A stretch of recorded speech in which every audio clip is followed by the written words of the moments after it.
Bien le bonjour. Je me suis dit pourquoi pas vous faire les secrets par rapport aux secrets de la Bretagne et avec Marie-Julie Juani. Je vais vous lire quelques extraits sur la Bretagne et vous allez découvrir beaucoup de choses.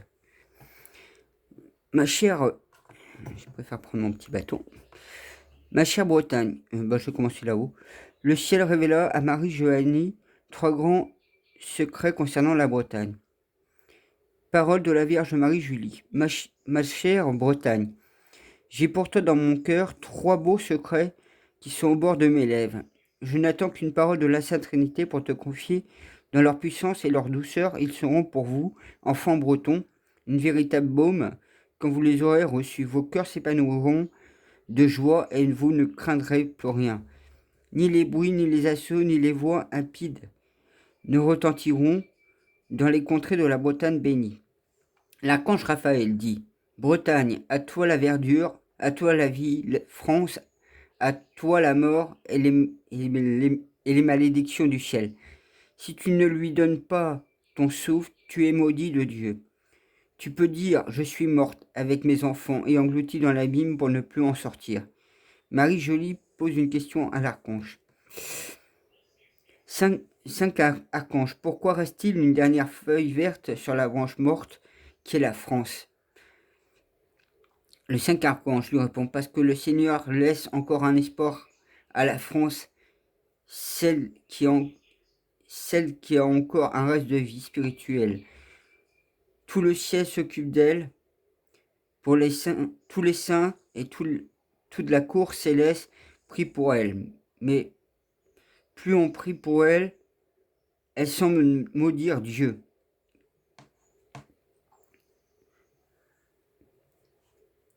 L'heure de Dieu n'est pas loin. Cette terre profonde fera ressortir le triomphe de la Nouvelle-France, Saint-Michel. Les 3 secrets qui ont été donnés à Marie-Julie, mais non publiés par son biographe, le père Robert Dell, qui note page 103 des prophéties de la Faudrey, inconnue à ce jour, mais la sœur Marie-Julie de Versailles. La sœur, non, j'ai du mal à dire. Mais la sœur Marie-France de Versailles, Marcel Lanchon, les a reçus au même moment. Il n'y a pas plusieurs versions de 3 secrets donnés dans le Christ assez mystique. Surtout concernant la Bretagne, nous reviendrons prochainement sur la mission de sœur Marie-France. Voici ces 3 secrets.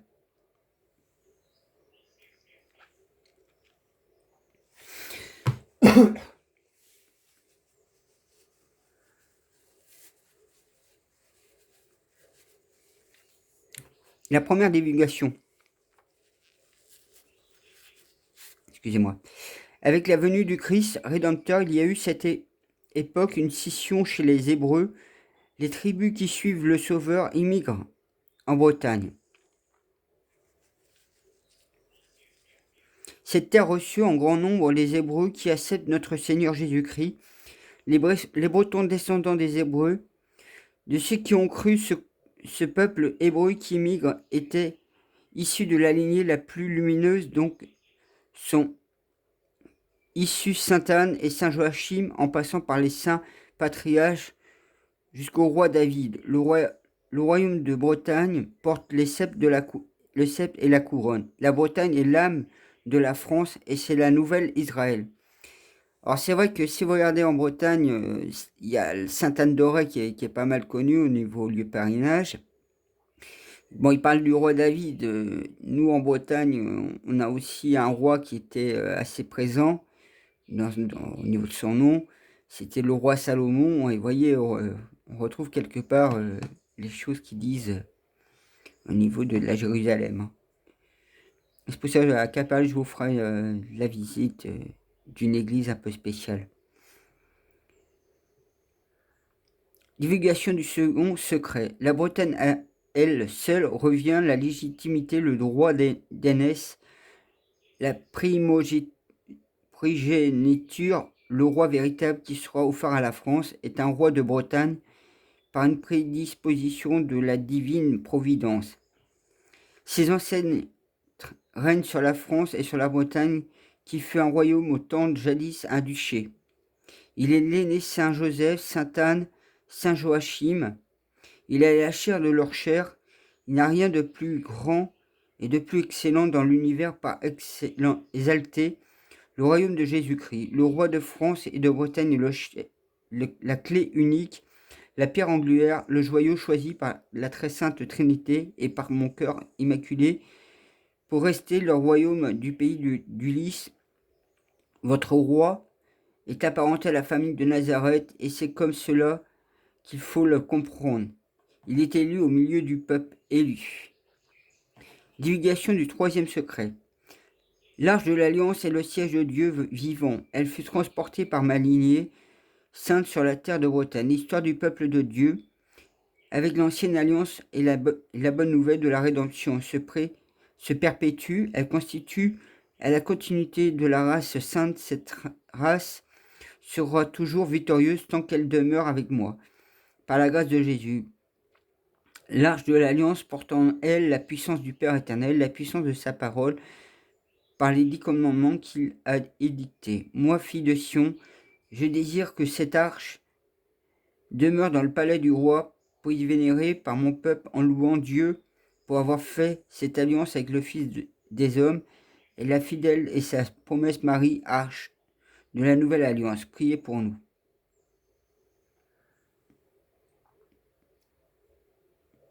Descendance David de la famille de Marie. Seuls les rois de France, descendants sadiques de la tribu de Juda, seule la maison royale de France, dans ses branches successives par ordre de primogéniture, mâle est l'héritier du droit d'aînesse. Par la lignée de cette maison royale, à seul héritier valide du spectre de la maison royale de France, descendant de David, la maison royale de Juda, par 4 princesses de la maison de David.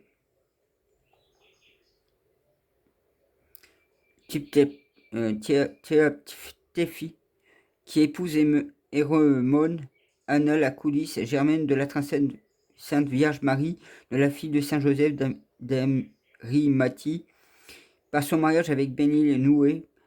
Donc la fille Bernadime épousait le roi Léar, enfin un des Ateldis, qui éprouva Macomir.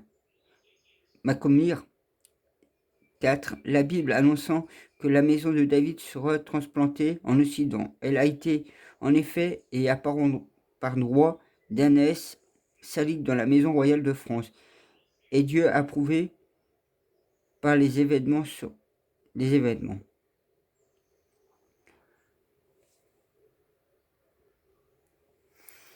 événements se déroulent comme l'avait annoncé le ciel à Marie-Julie.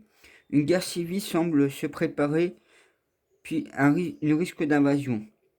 En une nuit d'été, tous les aéroports seraient pris par les troupes étrangères russes pour nous aider à nous soutenir. Ouais, mais comme j'avais dit, la plupart des choses ont déjà quand même pas mal changé.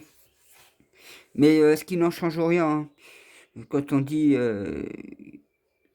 le nouveau roi va arriver en France, automatiquement, si vous prenez en compte quand il y aura l'indépendance de la Bretagne, et que quand on va monter sur Paris en 2022, automatiquement on ne sera plus avec la France, hein, et il y aura une nouvelle France qui va se mettre en place comme ça.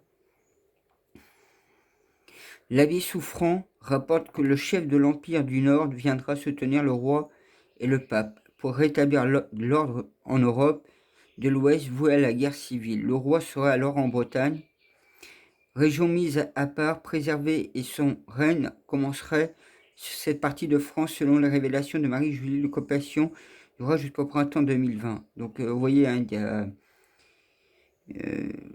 en fait ils mettent 2020, mais en fait ce sera 2022. Hein.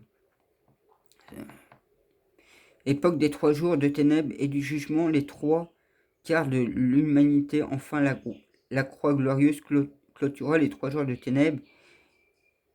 Il viendrait la victoire, mais le roi et Jeanne combattent sans armes, sinon le chapelet, la croix de la bannière des cœurs unis. Toutes ces prophéties conditionnent ordonnées à nos 7 marraines sont annoncées pour nous montrer ce qui arrivera sans nos prières. voyez, sans nos prières, hein. Mais le Christ a bien prévu que si nous lui demandons tous ces malheurs, tous les cataclysmes peuvent être entièrement arrêtés par la miséricorde divine, et que rien n'est écrit d'avance. C'est pour ça que je vous ai dit, hein, que les choses changeaient, hein. Tout dépend de notre bonne volonté à faire intervenir les armées célestes, bien plus puissantes que nos armes nucléaires les plus destructifs.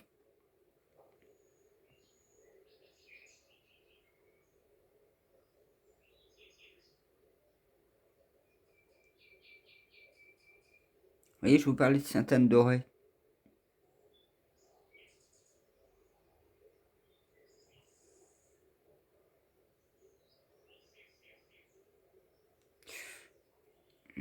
Je regarde juste comme ça, hein. C'est pour ça que je vous le dis pas.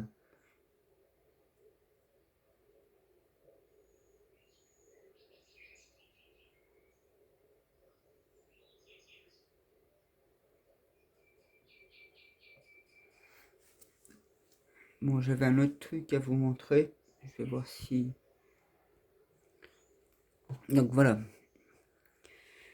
Bretagne, c'est à toi qui monteras ton courage quand l'appel du roi se fera entendre. Le secret dévoilé. La réalisation du Magnificat. La France ne s'appellera plus la France, mais elle deviendra la Nouvelle France. Versailles retrouvera sa grandeur et sera spirituellement. Le roi du Sacré-Cœur, c'est à lui donc il s'agit. Ceci s'adresse au peuple bien béni de France. Le roi intronisera Marie, reine de France, dans son château, provoquant une surabondance de grâce, et demande qu'on installe deux statues majestueuses côte à côte du roi Louis XV et la reine Marie-Antoinette. Il y aura un long silence de la part du peuple de France. Le petit reste, ému qui comprendra le message en voyant cela. Le roi du Sacré-Cœur viendra à pied aux grilles à l'entrée du château et remettra la couronne du roi Louis XVI et le diamème j'ai du mal à prononcer celui-là. Diadème à Marie-Antoinette. Le peuple de France, en très mauvaise santé, aura les larmes aux yeux. Le roi de France guérira alors toutes les plaies, toutes les maladies et chassera toute tristesse définitive de son royaume. Fin du péché originel. La France va redevenir plus belle et plus belle comme elle n'a jamais été au cours de toute son histoire. Purifiée. La France, par ses battants de cœur à travers le roi du Sacré-Cœur, ravira les âmes sur la terre entière. Le vieux monde aura disparu, il ne laissera aucune trace de nostalgie dans nos cœurs. Le roi du Sacré-Cœur ressemblera plus à un prêtre qu'un roi. Il sera prêtre, roi et prophète. Des cathédrales seront construites de par la volonté du roi du Sacré-Cœur. Toutes les nations du monde viendront travailler ensemble à ces réalisations. Terre nouvelle, cieux nouveaux. Le roi du Sacré-Cœur, le maître d'œuvre de labeur gigantesque. Le roi du Sacré-Cœur ordonnera la construction d'un carrosse magnifique ouvragé en l'honneur de la Vierge Marie. Tout autour du carrosse sont gravés des emblèmes exprimant les vertus de notre divine mère. À l'intérieur du carrosse, on fera installer des lumières disposant de manière particulière pour que le petit peuple béni de Dieu puisse regarder passer le roi de France. Marie sera toujours à côté de lui. Le roi du Sacré-Cœur organise de merveilleux bals et fera chanter la gloire de Marie. Ces bals n'auront rien à voir avec l'esprit du monde et le mot ancien pour dire bal. Le petit peuple béni de Dieu sera convié à ces fêtes et correspond toujours avec les fêtes liturgiques de notre très sainte mère, l'Église. Le roi du Sacré-Cœur sera très spécial. Versailles portera une devise gravée dans les pierres entre ciel et terre.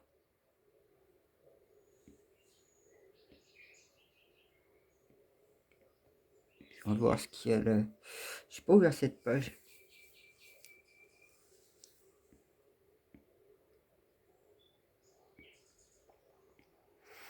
La chapelle des armées de Versailles, Première Guerre mondiale, Deuxième Guerre mondiale, Troisième Guerre mondiale, le message n'aura pas été entendu. Ouais, mais ça, la Troisième Guerre mondiale, on peut dire c'est une Troisième Guerre dimensionnelle, puisqu'elle a été lancée en 2005, comme j'avais dit. Et donc, elle va encore durer encore une dizaine d'années. Donc, alors, c'est une guerre qui aura duré 25 ans, mais c'est une guerre dimensionnelle, hein.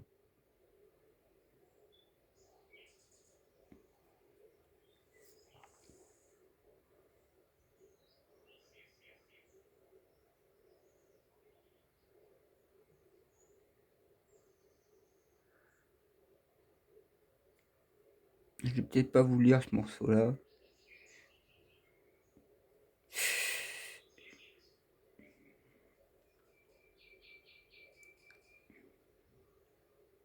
Donc, vous voyez, hein, comme je vous avais dit, hein, par rapport à la dernière fois, vous avez vu quand elle est passée sur une autre page directement.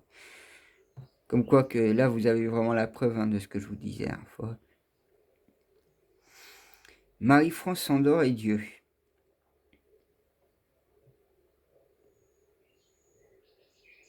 Moi, je vais pas tout, en fait, je vais pas tout vous lire parce que bon, il y a plusieurs choses. Parce qu'en fait, c'est plus avec Marie-Julie, entre autres, et puis les guerres. Il y a différentes personnes, etc.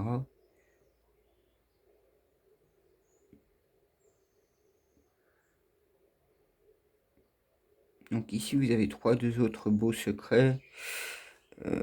Secrets, tac, tac, tac.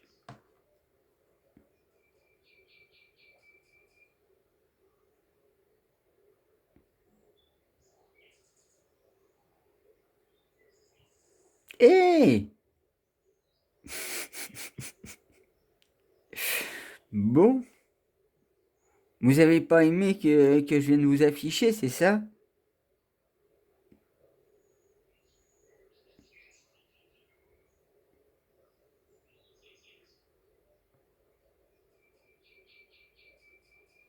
Voyez, on retrouve les principaux anges, hein, Saint-Raphaël, Saint-Michel, Michel, Michael.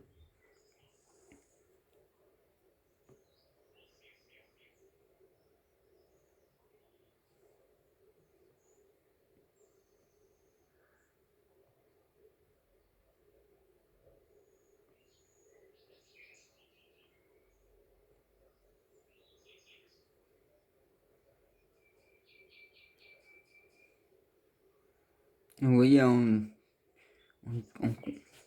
comme quoi que vraiment les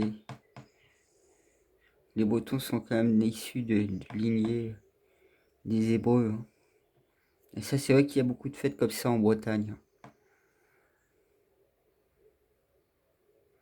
Vous voyez, hein. Le royaume de Bretagne porte le cep et la couronne. La Bretagne est l'âme de la France et c'est la nouvelle Israël.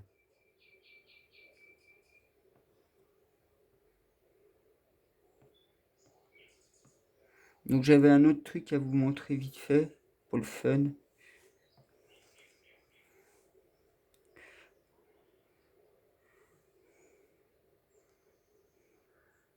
voyez, le roi véritable qui sera offert à la France est roi de Bretagne. Hé Et qu'est-ce qu'ils m'ont fait là?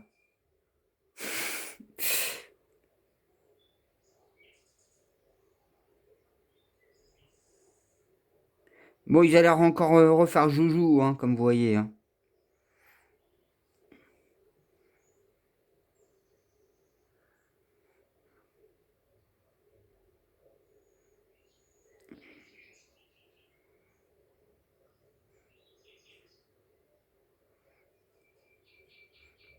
De toute façon, j'ai regardé le prix des ordinateurs.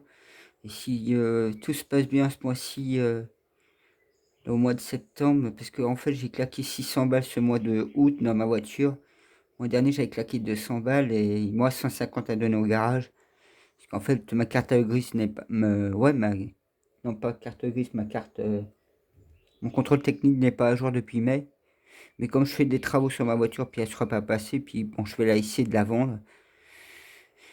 Donc du coup, je pense, si j'arrive à la vendre avant la fin de ce mois-ci, ce sera beaucoup plus simple. J'ai vu pour 150 euros, j'ai un ordinateur.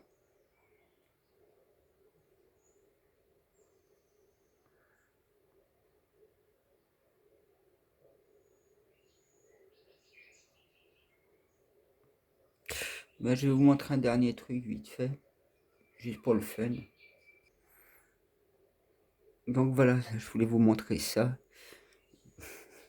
Voici de nouveaux drapeaux de la mosquée. Donc je vais vous expliquer un petit peu. Donc c'est à Brest que ça a été fait. La mosquée Sunna se met à la langue bretonne. Donc c'est pour ça en fait que ce drapeau existe maintenant. Parce que le Coran vient d'être mis en langue bretonne et traduit en langue bretonne. Et du coup vous pouvez lire le Coran en langue bretonne et même célébrer cette religion en langue bretonne. Donc je vais vous lire un petit peu, il y a 5 ans que ça a été fait. La mosquée Saint-Chuna de Brest va signer la charte Yada Brosnet à l'occasion d'une cérémonie organisée ce mercredi en présence des responsables de la mosquée de l'Office de la langue bretonne. La mosquée la plus fréquentée du Finistère et donc les péchés de l'islam sont écoutés dans toute la France, s'est en effet engagée à soutenir la langue bretonne. En mettant en place des panneaux bilingues breton-arabe avec police de taille caractère indiquant dans l'enceinte religieuse, traduisant son site internet entièrement en langue bretonne dans la semaine à venir, travaillant sur la traduction du Coran en langue bretonne ainsi que sur des enseignements théologiques bilingues, produisant au moins une fois par mois une prêche trilingue breton-français-arabe. La communauté musulmane de Bretagne, dont l'audience est grandissante, tient à marquer elle aussi à son empreinte à la société Bretagne du futur. Cette annonce est faite alors que va sortir le 30 avril prochain un livre intitulé Comment peut-on être breton et musulman, écrit par Jean-Marie Sesguet, ancien professeur de l'université de Nantes, locuteur de breton et du gallo et musulman depuis près de 30 ans. Donc, je vais pas tout quoi. Sur Hook, Gan a Goran, Evo, Saveste, Arbroisenet, Ag, Galouongen, s'interroge le jeune breton. En couverture du livre, ce qui signifie tu n'y es-t-il sûr? Mezel, Old Goron, le baisonnette et le golo von Sergrom. Tu es sûr, avec le Coran, le breton et le gallo vont être sauvés. Ouais, moi je comprends un peu le breton, donc j'arrive à le lire facilement, même si j'ai du mal à prononcer certains mots, mais je sais comment ils se prononcent. C'est vrai que en Bretagne, si tu connais pas quelques mots en breton, bah, c'est que t'es vraiment pas breton. La réponse est l'auteur. Non, le Coran ne va pas sauver le breton ni le gallo, mais ils vont pouvoir donner une dimension spirituelle intégrée au LUC pour les langues minoritaires pour qu'ils soient sauvés. Il va falloir lutter et ça dans le Coran. Donc voilà, juste ainsi naît le Brésil, région dans laquelle les musulmans se sentent comme un poisson dans l'eau. Voilà, ben moi je vous dis bonne journée et, et bon travail spirituel sur votre âme et bonne prière envers Dieu, Jésus et Marie. Tienavo, Abéchal.